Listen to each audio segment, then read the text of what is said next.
telecommunicator is vital to the response for any person calling 911. They really are the first responder. 1028 returns valid. 27 suspended and Maybe not breathing in the shell station. Maybe not breathing in the shell station. Sir, city shot. Quarter of occupied fire. Emergency smoke showing. Bird Park boat dock. 911, where's your emergency?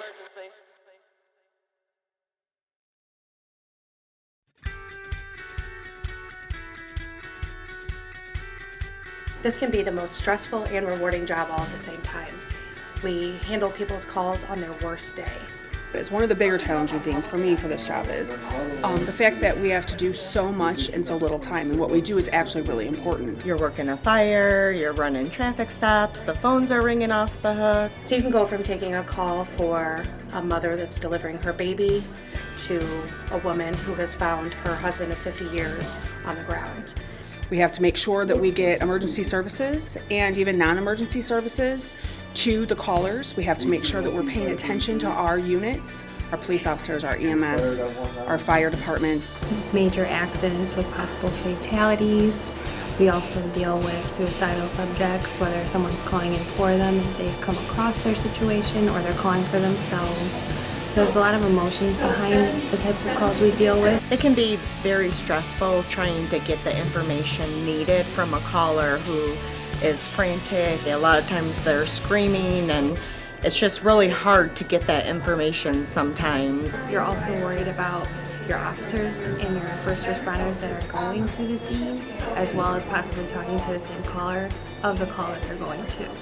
And you have to be able to stay calm, remain calm, and get them the help they need. We do a multitude of things all together at one time.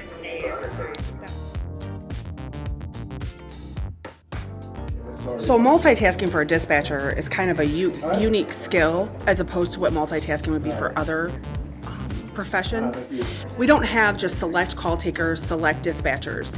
We are doing everything together. Not only are we taking the phone call from the person that's calling 911 or the non-emergency number, but we also are getting the help to them, the police, the fire, or the ambulance personnel. While I'm processing this call and getting information in it so that my partners can get the emergency services responding to that particular call, I also have to listen to my radio. So I'm listening to my call taker in one ear, and I have to listen to my radio in the other ear about different calls. You can be on a 911 call and at the same time be taking an officer's traffic stop. As we're taking a call, we're typing it in our computer system so that everybody else in the room can see it, as well as those either in their ambulance or their police cars as they're going to the scene. We have leads messages that are coming across from all different kinds of departments throughout the entire nation, wanting to know about stolen vehicles, kidnapping, missing persons, wanted persons. All of this is happening at one time. So your mind is pulled into many different directions, and you have to keep up with that. Not everybody is able to do that. We're finishing the call with the caller while answering our radios and communicating any further details that we need to communicate to the responders. It's not just sitting back, taking a phone call, and getting the response to you that you need. There's so much more behind the scenes that we do. Law enforcement has their own set of language, and that language is 10 codes and alpha. 10 codes, alpha, and shorthand are like a whole new language. It's such a hard process. It's so much information coming in at once, especially when you're going through the training process. 10 codes are used to shorten radio traffic so that other radio traffic can come in a timely fashion, and we're not tying up radio traffic in case someone has an emergency and needs to get to us. You can memorize them, but you have to try to learn how to put them into your own everyday experiences in order to effectively learn them. So although we're here in the center and we take 911 calls, it's so important to know the area and to know the streets, because many times the person you're speaking with, they have no idea where they're at. I'm fortunate because I was born and raised here. I also sold real estate here, so I am kind of familiar with the county. Prior to starting at this job, I did know most of the county, but of course knowing every street name, every location was virtually impossible. Maps are our best friends. Just as a dispatcher, you really have to know how to navigate and work a map.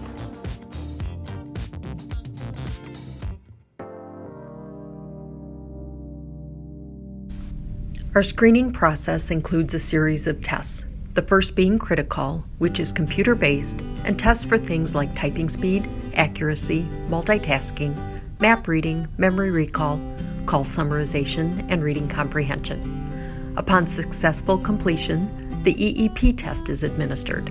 Again, this tests for multitasking and general knowledge. It also predicts if you're a good fit for the position. We conduct a background investigation and then schedule you for an interview. If you're placed on the eligibility list, you may be contacted when an opening is available. Once an offer of employment has been made, you are required to submit to a drug screen and psychological test.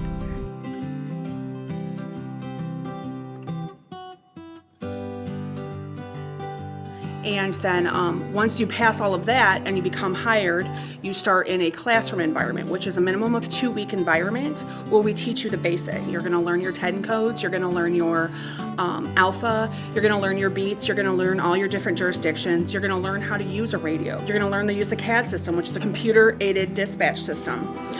You're also going to get LEED certified, which is a certification that you get through the state of Illinois, so that you have access to pretty much every individual's information, criminal history, driver's license information, license plate information. We're going to become EMD certified, which is emergency medical dispatch. Then we do a lot of scenario training, which is we'll play the part of the police officer or the caller, and we'll have you simulate what you need to do in order to answer the call.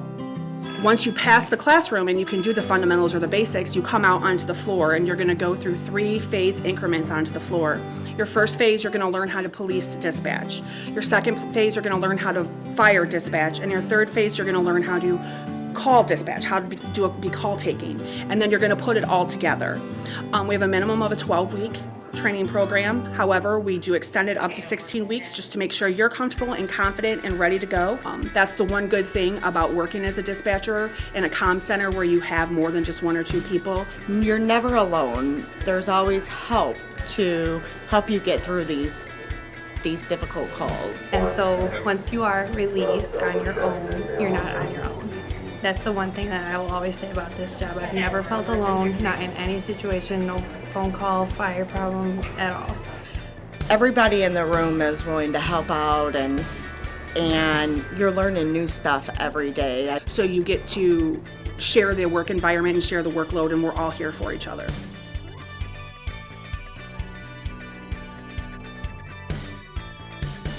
We work 4 days on and 2 days off. So just like the job, nothing is ever the same. Your days off are never the same. Your days off rotate, which is really nice.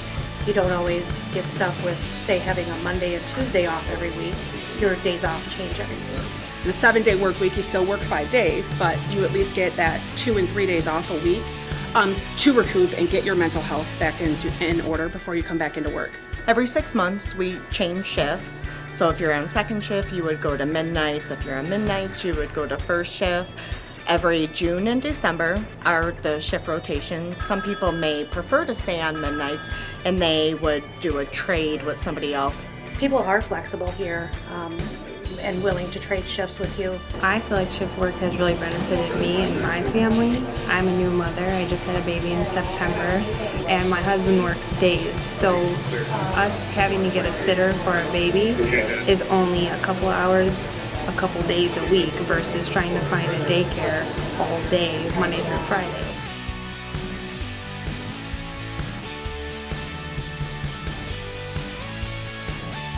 We do offer insurance. We offer dental, vision, and medical insurance. I have medical, dental, and vision all through here. The employees here at Kancomm are part of the IMRF pension fund. As a new employee, you are considered a Tier 2 employee. So after 10 years of service, you are eligible for a pension once you reach the age of 62. After 1 year, you do get paid vacation time. You're able to earn comp time, which is compensatory time. And you also are able to get sick time too after 1 year.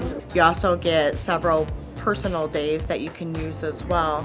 You get paid bereavement, and in addition to all that, you can still earn comp time. So in addition to your 1 week vacation, if you have enough comp time earned, you can turn it into 2 weeks.